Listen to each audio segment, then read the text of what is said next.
Hello, hello, my friends. Good evening. Shalom, Jack and Kathy. Hi, Ed and Lisa, Naomi and Ed. How is everybody doing? It's hard to hear you. We're all muted.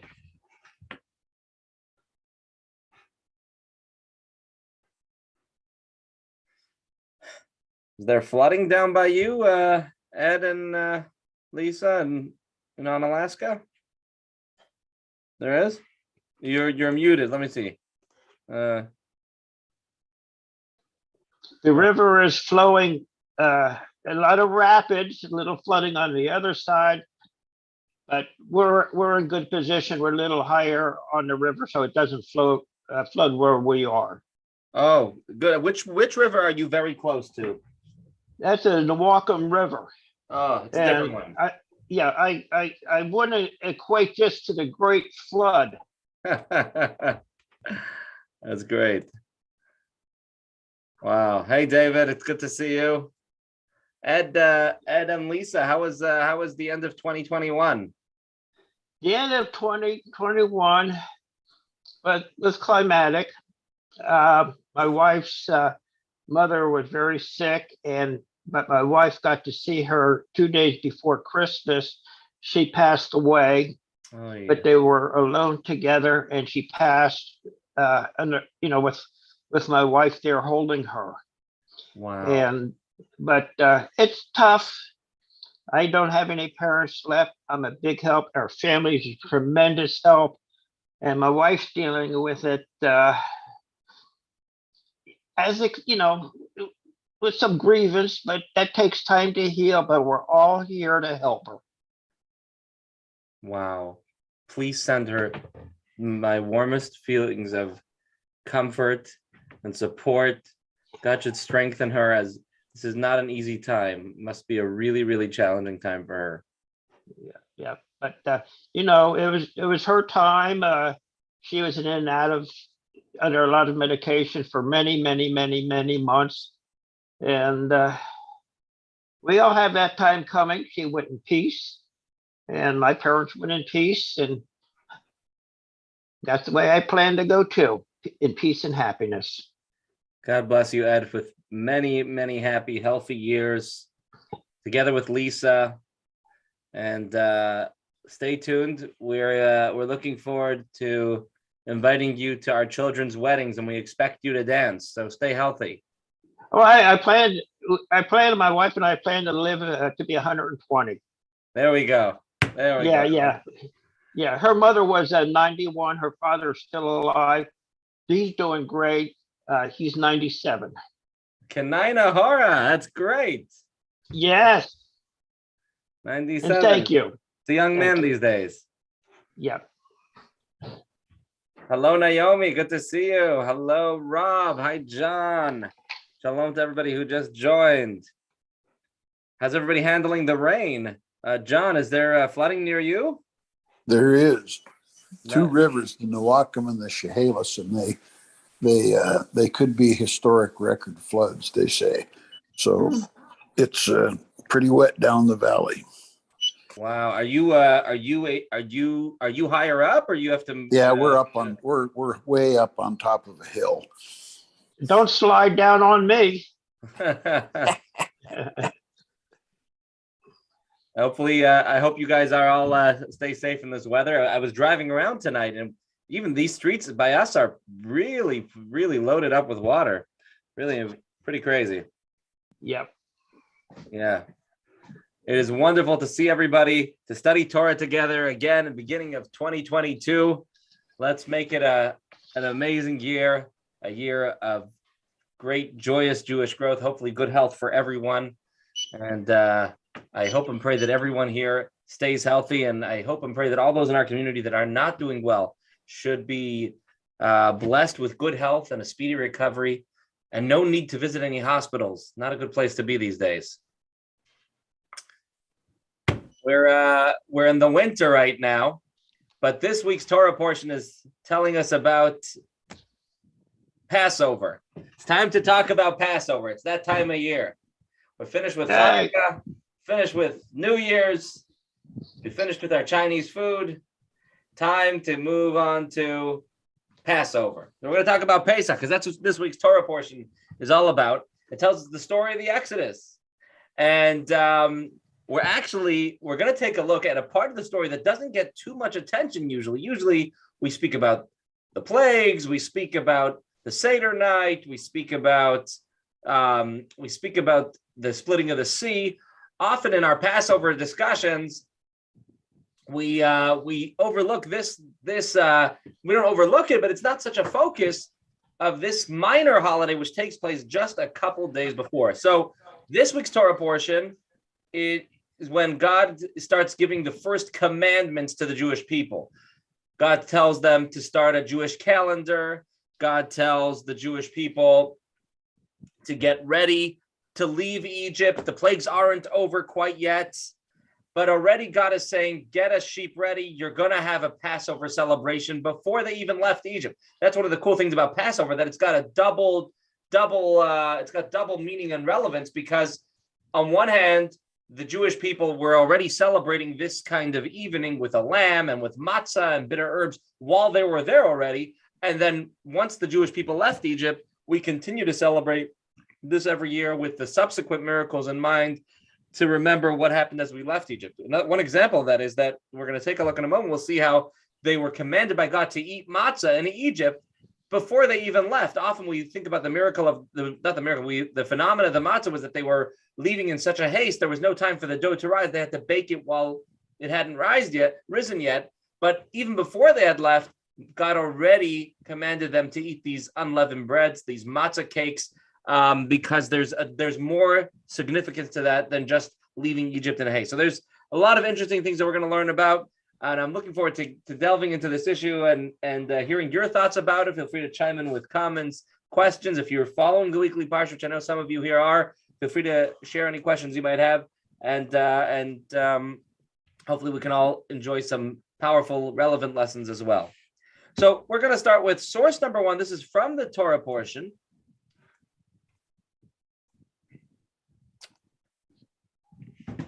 Where Hashem is talking to Moses on the first day of the month of Nisan.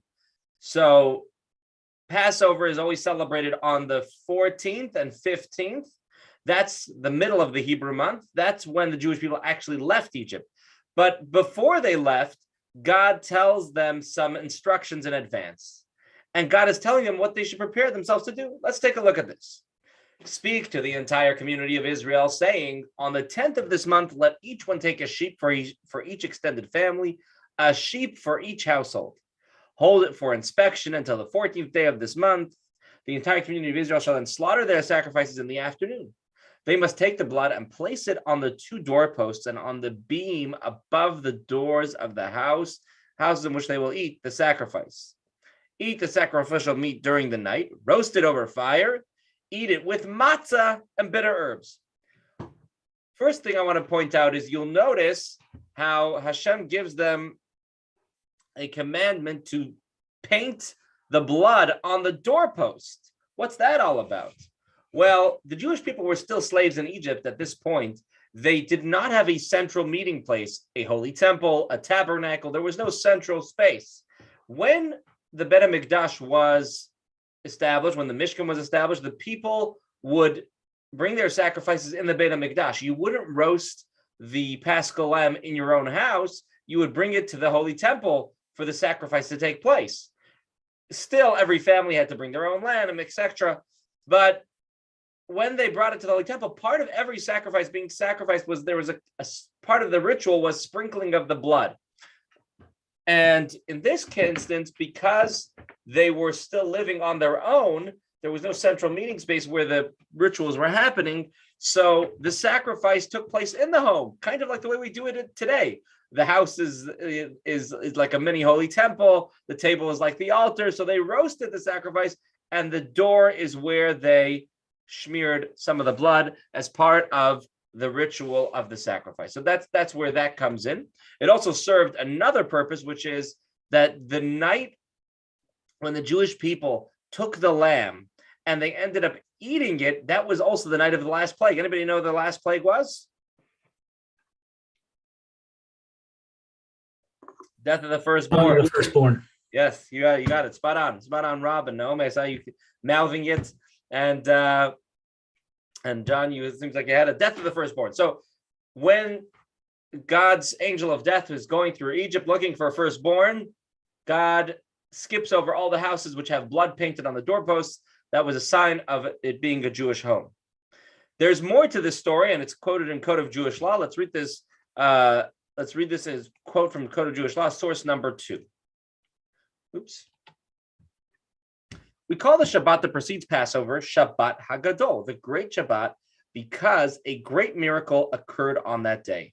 The sheep for the Paschal sacrifice was purchased on the 10th day of the month of Nisan. As the Torah says, on the 10th of this month, each of them shall take a sheep for a family. That day was Shabbat, for the Jewish people left Egypt on a Thursday, as explained in section 494. And since the 15th of Nisan was a Thursday, the 10th of Nisan fell out on Shabbat. So the Jewish people had to get busy, like we just read in the verse, on the 10th day of the month. And if you follow the calendar, this way things fell out that year, it was a Saturday, it was a Shabbat, when the Jewish people were doing the sacrifice, and this overrides the laws of Shabbat. We would still do the Passover sacrifice even on Shabbat.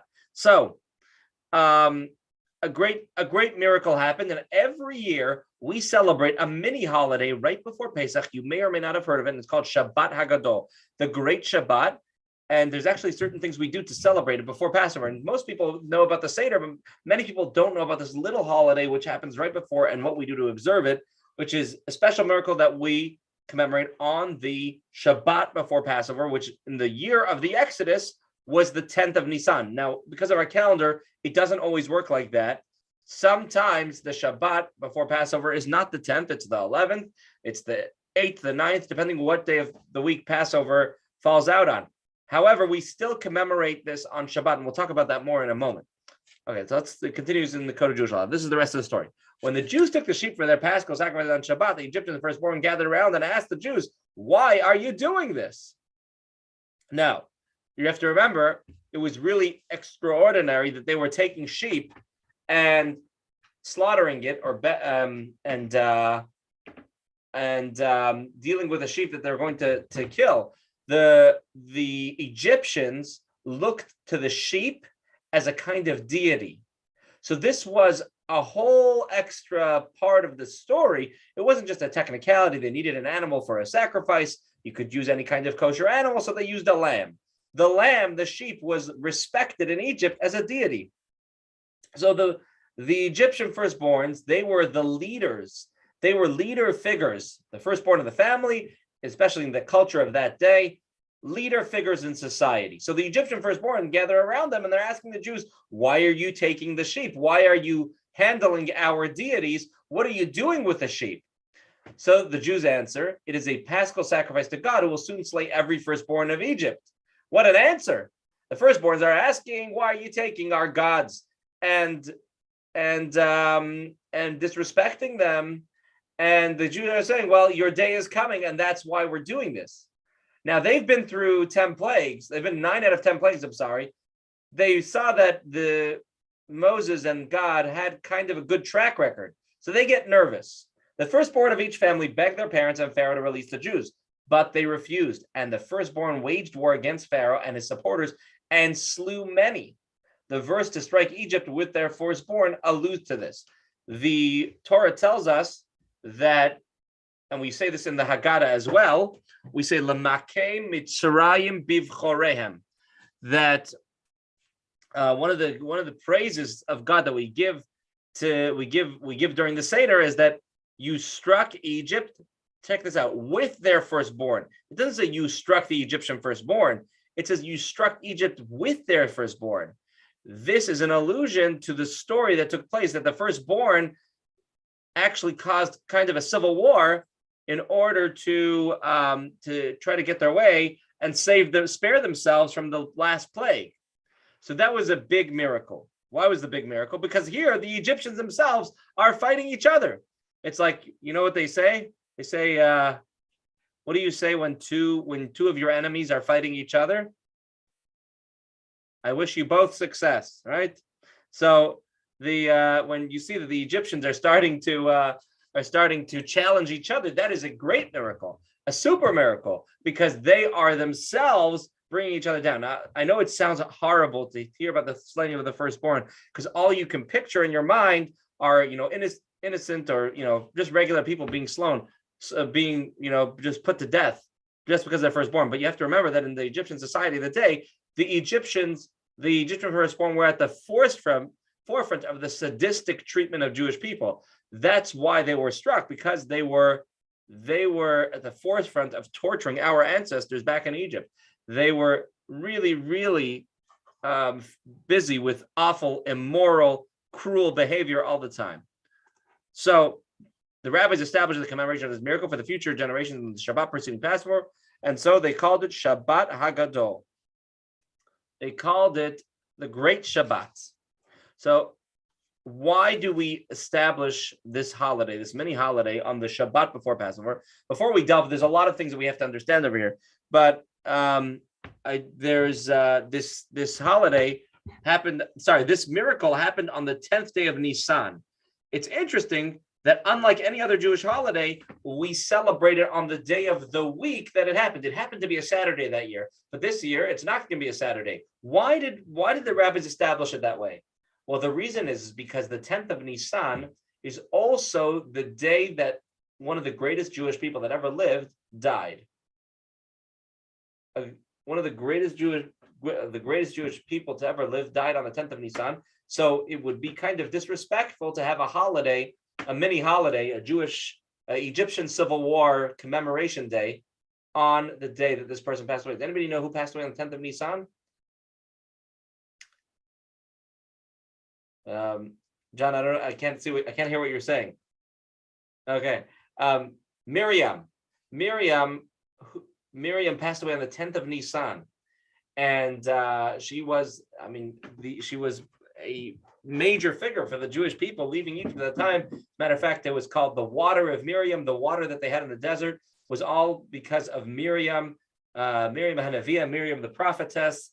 She, for all of history, is looked to as one of the greatest Jewish leaders of all time. And she encouraged the women as they went through this difficult time, as they went through the whole Exodus ordeal, and they stayed very strong, in many instances stronger than the men.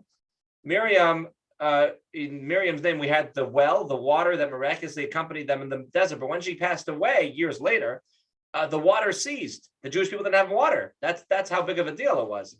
And they had to beg Hashem to do it in her zechut, in her merit afterwards. But so therefore the sages decided they were not going to establish the Shabbat Hagadol, the great Shabbat of celebration, on the day that she passed away, but rather they will do it on Shabbat, because even if on a year when the 10th falls out on Shabbat, we don't mourn on Shabbat. So I forgot to mention, there are many people that fast, and in different Jewish communities, people that fast on Miriam's Yortzeit, on the day of Miriam's passing. So it's a day that's not the most celebratory in nature. So instead, the celebration was moved to the preceding Shabbat before Passover.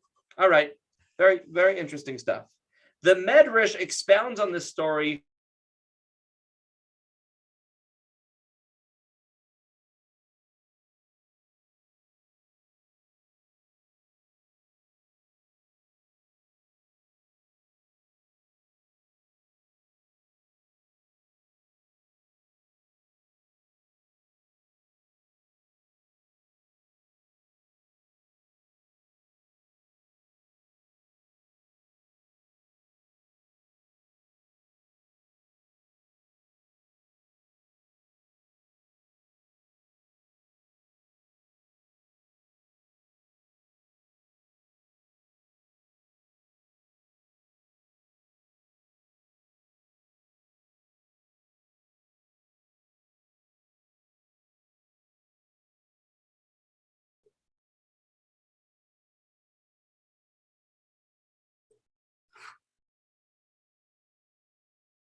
I'm assuming it's the rabbi that just froze and not. Do you hear me? Yes. You're back. You're back yeah. now. Okay, I'm back. Sorry about that. Must be the weather. Threw me out of control. Let's see.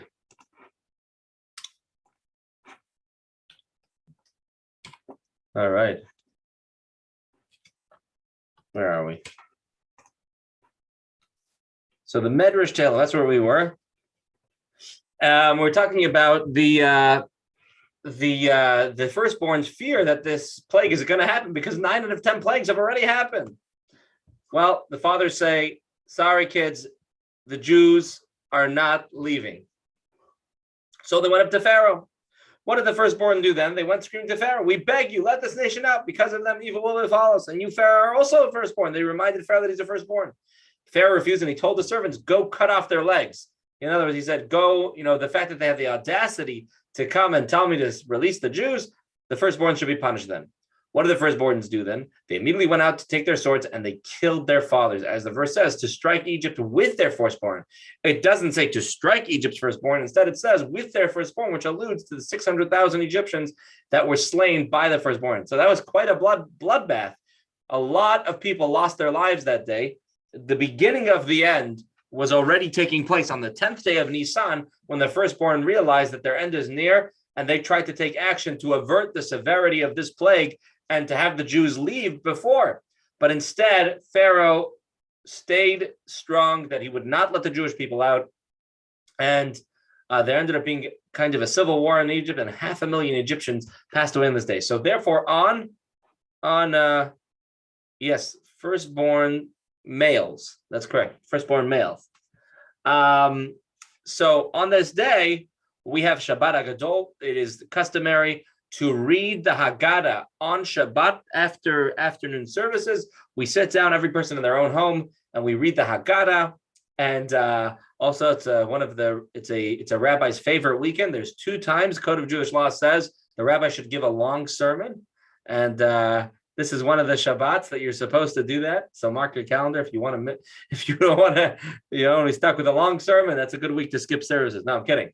So Shabbat Agadol, it's the Shabbat of the great sermon, and Shabbat that we celebrate this great miracle, the beginning of the end.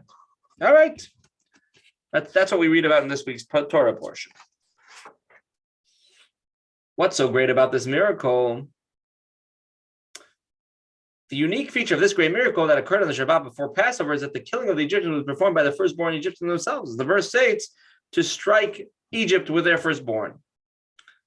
It's considered, this is a very, very powerful point, because it's different than all other miracles. Let's take a look at this. It's considered an exceptional miracle because other miracles occur through the intervention of an external force.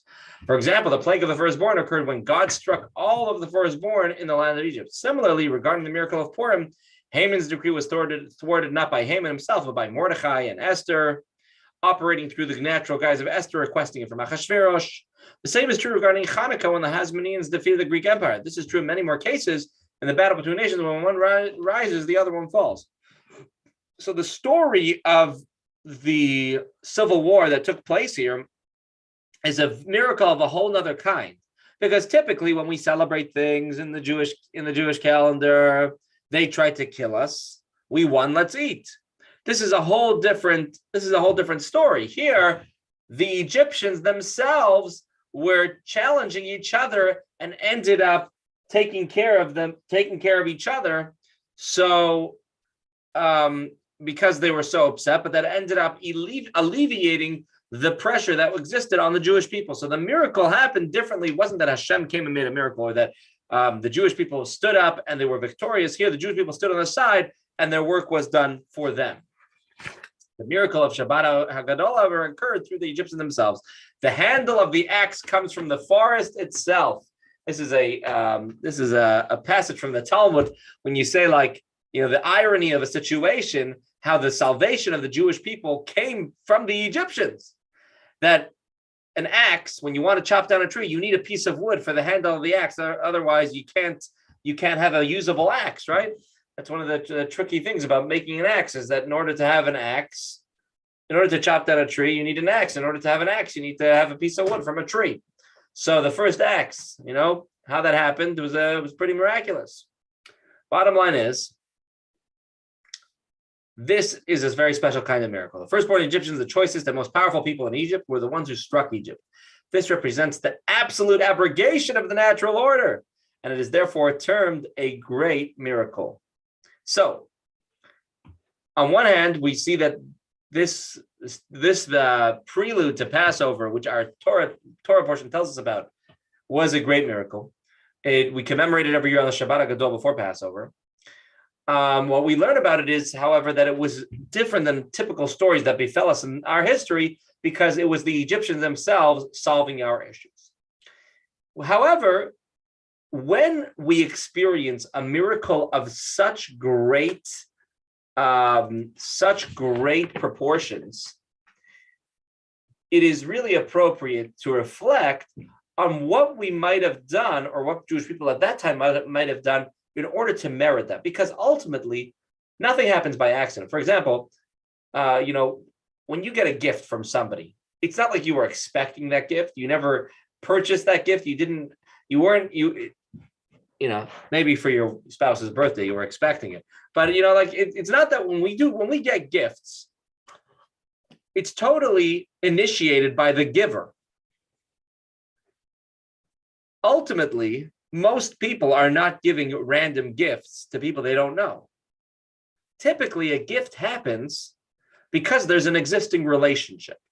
And in order to strengthen up the relationship, furnish it, to develop it, one person in the relationship gives the other one a gift. A parent to a child, a spouse, a friend to a friend, a coworker, a relative, a wedding. There's something there. You give one to your mailman, you want to get your mail on time. But there's some existing relationship. What was it that made it necessary or even possible for this miracle to happen? Because we've learned many times that Judaism has the view that God doesn't do miracles unnecessarily. Every miracle that happens is only because there was a specific thing that Hashem is trying to accomplish by doing things in a miraculous way.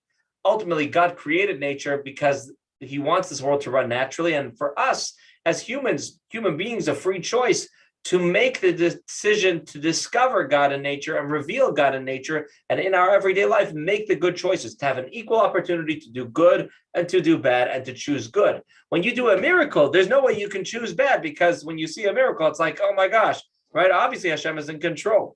So what was the backstory to this miracle? It's a question the Rabbi asks.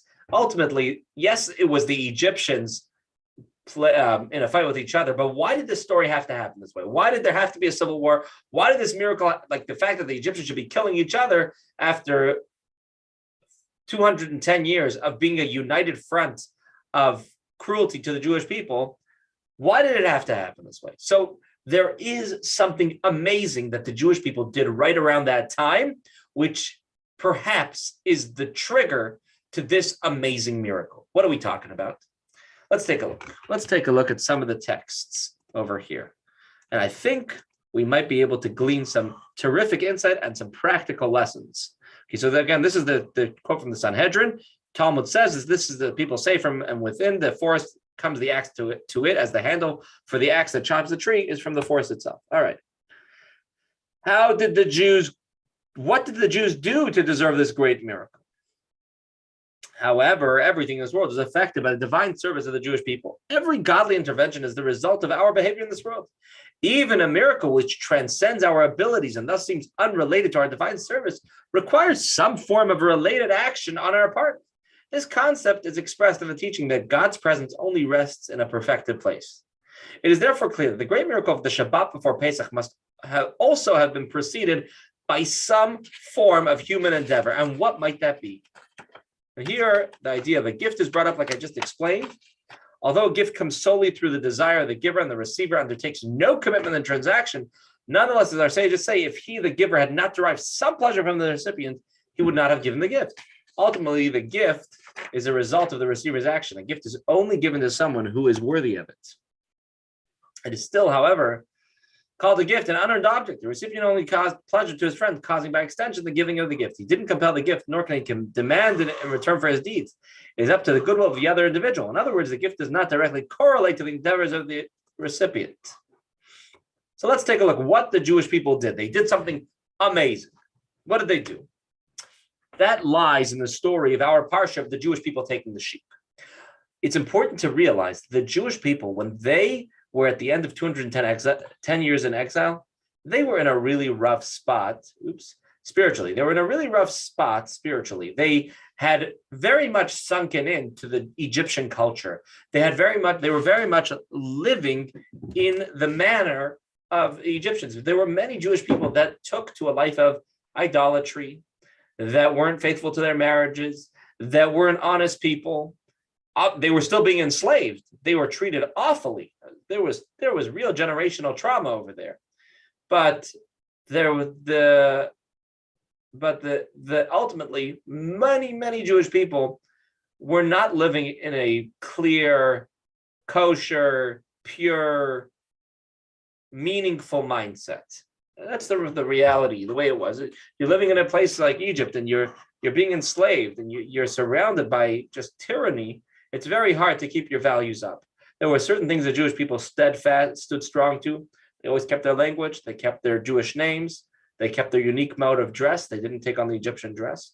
The Levites stayed strong throughout, and the women stayed very strong throughout all the years of our exodus, the years of our slavery.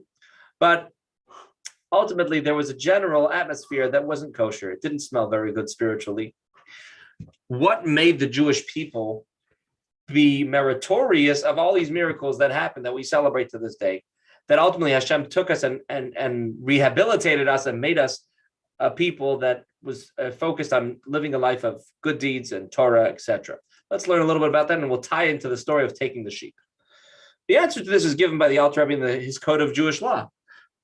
He describes how the Jews purchased the sheep for the Paschal sacrifice on Shabbat, the 10th of the month. And when the firstborn Egyptians confronted the Jews and asked them why they were taking the sheep, the Jews replied that they were doing so in observance of God's command to take a sheep and slaughter it as a Paschal offering. As explained in the commentaries, sheep were worshipped as a god in Egypt, and this was a commandment for the Jews to abandon idol worship. Essentially, the Jews were saying, all right, I am going to slaughter my idol, which is your idol as well. This is the amazing thing that happened. When the Jewish people were leaving Egypt, the following incident occurred. That the prosecuting angels come to God and say, these Jewish people are not deserving of all these miracles. They're just as wayward as the Egyptians. Obviously not a sadistic, but why was Hashem doing all these miracles? This is from the Zohar. I'll just jump right here to the middle of the text. Master of the world, why do you wish to punish Egypt and to split the sea for the Jews? They are all guilty. Your ways are with justice and truth. The Egyptians serve idols and the Jews serve idols. The Egyptian commit improper marital relations and the Jews also commit improper marital relations. The Egyptian commit murder and the Jews also commit murder. Not all the Jews were in a good spot. But the Jewish people did something amazing, which we just read about. They were able to vocally tell their Egyptian bosses, the firstborns, that we are going to take your sheep, your deity, and we are going to slaughter it. That took a lot of strength. What happened? God is telling the Jewish people to do this before Passover, right? You have the Paschal lamb. Moses summoned the elders of Israel and said to them, draw forth the people and get yourselves sheep for your family so that you'll be able to slaughter the Paschal offering. What is the idea of drawing the people forth? So the Medrash says, draw forth the people and get yourself sheep. Rabbi Yosef of the Galilee explained, draw forth from idol worship and connect yourself to God's commandments. In other words, the reason why we have a Paschal lamb in the first place is very specific. This was part of the rehabilitation process. It's like when somebody who's trying to get away from alcohol takes all the alcohol in their possession and pours it out and smashes that last beer bottle. When you do that, you're doing something powerful to send yourself a message that you are finished with this. You're shutting the door on this. Somebody who, burns up all their cigarettes or takes whatever the addictive device is, maybe it's your smartphone, and chucks it. And the Jewish people were, first things first, in order to develop a new relationship with God, God says, I want you guys to take your idols, take the ultimate idol worship of Egypt and slaughter it. If you can do this, we're in for a good start right now. So the Jewish people, they took these sheep and they're walking around Egypt, getting their sheep ready. And the firstborn are asking them, why are you taking the sheep? Now, they could have answered in two ways. I have to tell you that we see in the Torah that the Jewish people they were not vegan all of their time in Egypt. They did eat lamb. They did slaughter animals to eat. And the Egyptians were okay with that. They didn't bother them for that as far as we know. But this was unique because instead of saying that they are I'm taking this home to make for dinner, they told the Egyptians, we are taking this because God is going to slay the firstborn and because God is going to take us out of Egypt. They were ready to stand up with strength, with confidence that Hashem is going to protect us, and they weren't afraid to share their honest feelings. It's like this, sometimes we do Jewish things in the open, but maybe we don't feel so comfortable about it, so we could cover it up. Like, for example, let's say, we wear our kippahs, we wear a head covering, and sometimes maybe we don't feel comfortable wearing a kippah, so we put on a baseball cap, right? We put on a cap, and people can understand it in different ways, and I'm not saying it's necessarily a bad thing. Everybody at their own pace, but there's a whole different level when you get up there and you say openly why you are doing this, what is motivating you. Like, for example, why do I wear a beard? Besides for how cool and trendy it is, but I wear a beard because the Torah tells us that there's special significance in growing a beard. So if somebody were to ask me, why do you grow a beard? I could either say, well, it's the trend, it's hipster, it's in, or I could say I'm doing it because that's what the Torah says is good for me. And do you guys hear me? Okay, John hears me. Everybody looks frozen, but hopefully everything's okay. Anyways, so I could do it because, or I could say, well, I do it because I'm a Jew, and then my Jewish pride is speaking up. Let's read a little bit about this and what was so powerful when the Jewish people found the strength to do that. That is what made them meritorious of a great miracle.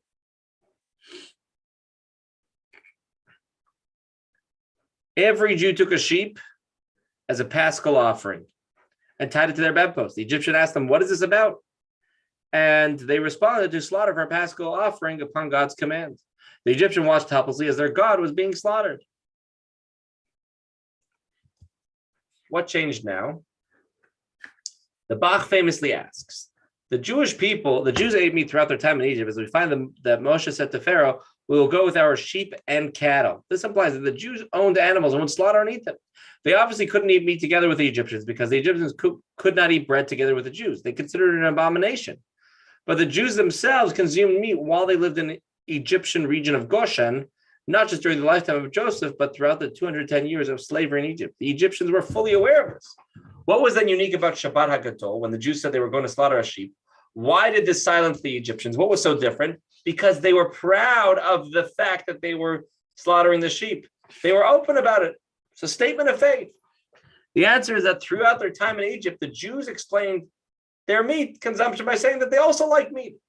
On Shabbat HaGadol, they were on such a level that they were unashamed and unafraid to say clearly, I am going to slaughter your idol. They were able to do so because they were slaughtering their own idolatrous belief. The Jews could have responded ambiguously, like diplomats speak, or they could have silently remained silent and allowed the Egyptians to interpret their actions as they wish. This is from the Bach, a commentary on the Torah from the 1300s. And he says like this, the reason why it's so noteworthy that the Jewish people took the sheep and slaughtered it is not because it was the first time they were slaughtering sheep in public. They had done it before. But what was unique about it was that they were ready to openly say that I am doing this because of my belief. That was huge. That took a lot of strength from the Jewish people, and that is what made them meritorious of a miracle like the one that happened with the Egyptian civil war on the 10th day of Passover, the firstborn fighting with the rest of Egypt and taking care of some of the challenges that stood in the face of the Jewish people at that time already.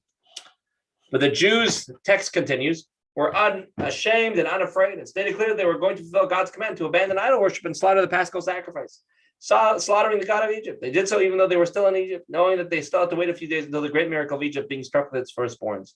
This conduct is what caused the great miracle of striking the Egyptians through their firstborn on the Shabbat before Pesach, the Shabbat from which all of the days of the following week are blessed, including the day of the actual exodus from Egypt. So, my dear friends, I see we had a little bit of a rocky connection.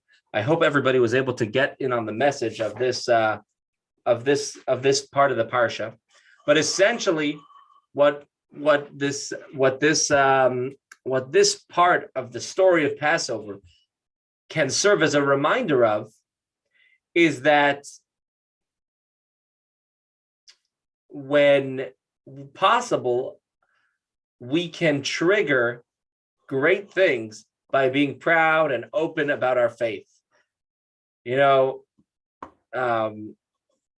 there was a professor, his name was Velvel Green. He was a NASA scientist back in the 70s and 80s. He's wrote some great books. He started off as a very, very secular Jew, but took a life journey and ended up becoming a very observant Jew. And at one point through his journey, he writes in his book about when he decided to wear a kippah. And shortly thereafter, after he had started wearing a kippah on a daily basis, he had been invited to a very elite symposium of scientists, and he was going to present in front of this great crowd, and he was really struggling with should he wear a kippah or should he not wear a kippah? And how is he going to be looked at in this?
Oy vey.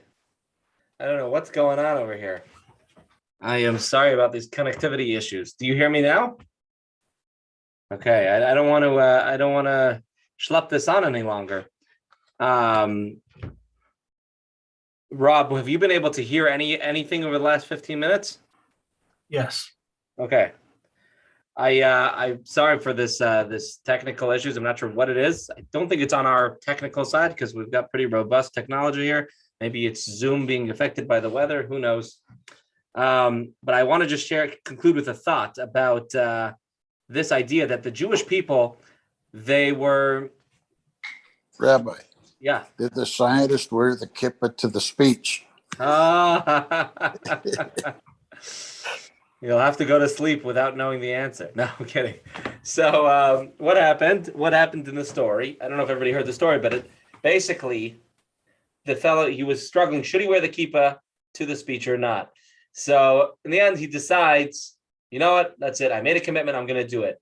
So he gets up there and he speaks. And when he finishes, whoever the master of ceremonies was, made some sort of funny comments about this beanie that he was wearing on his head. And he questioned Dr. Green and he said, why are you wearing this? Totally unaware of what it signified. So he gets up there and he says, you know what? I'm growing in my Judaism, and this is in Yiddish called a yarmulke. Yarmulke, it's a combination of two Aramaic words, Yare Malka. The word yarmulke comes from two Aramaic words, which means Yare Malka, fear of heaven. And we wear it to remind ourselves that there's a higher power above us and to influence every part of our life with mindfulness and godly decision, something along those lines. By the time he finished his comment explaining, there was a standing ovation, he writes in the book, from the entire crowd, a very large crowd, hundreds and hundreds of people, clapping for his explanation on why we were a yarmulke. So the Jewish people, when they were in Egypt, they chose to find the strength to take the sheep, to tell the Egyptians openly, we are doing this because Hashem has told us to do so. We are slaughtering your idols, and they were ready to be open. They could have said, we're having a barbecue. It's that time of the month again, time for lamb chops. But instead, they said, we're doing it because Hashem said so. And that is what triggered the great miracle of L'makeh Mitzrayim Bivchorehem, the Egyptians being struck by their own people. And perhaps a lesson from this week's Torah portion is to think about where are areas we can strengthen ourselves and be a little more open, a little more proud about our Judaism. Obviously, not to threaten our life, but most of the time when we go the extra mile and are proud of our Judaism, it can trigger greater blessings. It can bring good things into our life by being proud and open and sharing why we're doing things with our friends and family, even if they're not Jewish, even if they're Jewish and are cynical, even if they don't understand. By being proud, we can be the change. We can be the light that is contagious and illuminates others. May Hashem bless each and every one of you with good health, with strength, with warmth this winter. And I'd love to hear any questions, comments, feedback, and I want to wish you a good and healthy Shabbos.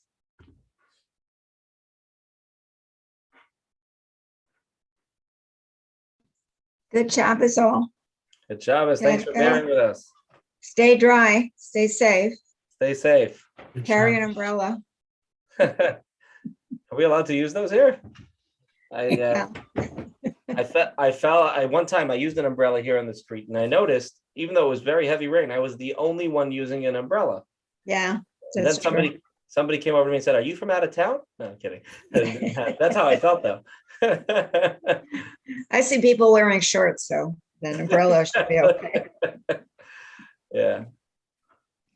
It's true about the umbrella, but be proud.